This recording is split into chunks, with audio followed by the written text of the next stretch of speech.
From the North Sea to the Irish Sea, 3 million tons of stone cut Britain in half.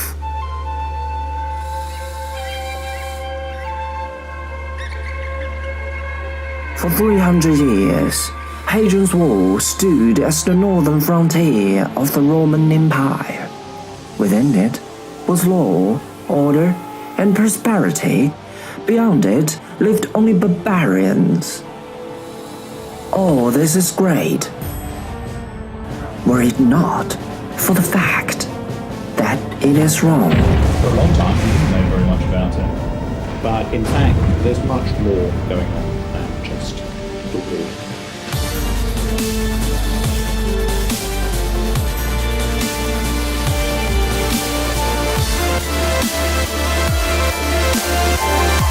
Hadrian's Wall was extremely cosmopolitan.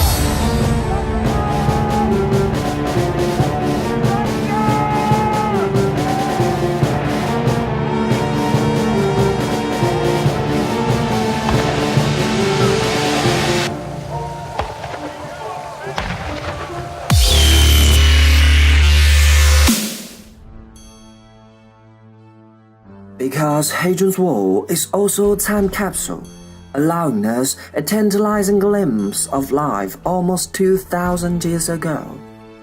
Thanks to work done by archaeologists in recent years, we now know that the Romans look at their border rather differently than we'd imagine.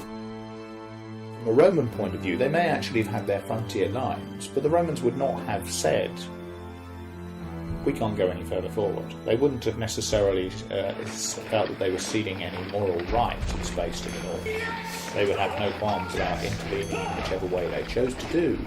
It was a question partly of expedience too. The highland lands were run more difficult for the Romans to control.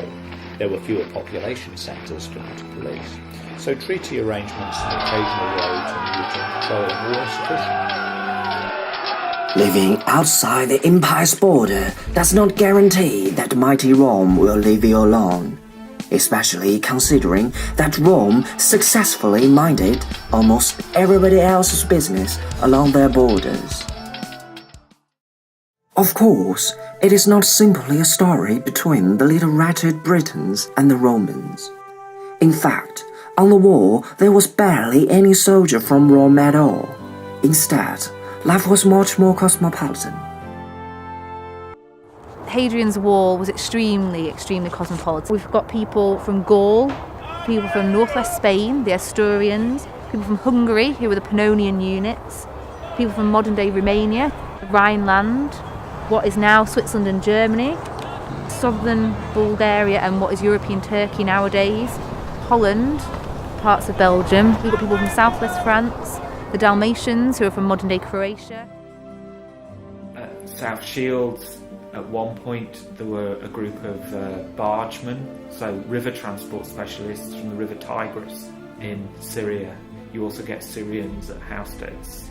They're archers, specialist soldiers. Lots of different races represented on Hadrian's Wall. Soldiers from all over the empire would have brought with their own clothes, foes, family connections, and their own guards, and civilians followed them. All these soldiers have been paid quite a lot of money. They haven't really got anywhere to go. Apart from, people think now that maybe the soldiers came to Corbridge on their days off, kind of a leave centre, and there would have been temples and shops, maybe brothels. We know there are brothels across the empire. Soldiers would have wanted to spend their money on something, in the bars, and whatever, and this would be a money-making venture. Most of the people living there, were probably locals who've moved in to make a quick buck of the soldiers. All along the frontier line, people from far-flung continents met, mingled, and traded, much like today. And like today, some of them are finding the weather hard to cope with.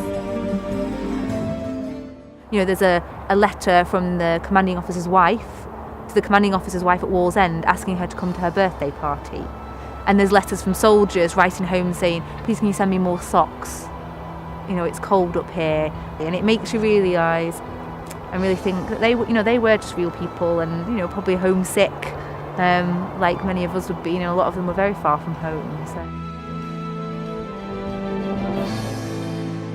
All these men and women have long vanished, with all their love, greed, and frustration, along with the frontier that guarded Rome 1,500 miles away.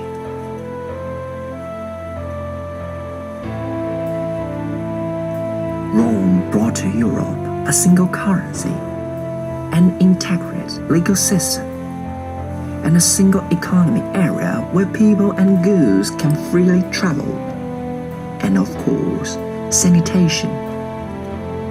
Yet all that disappeared.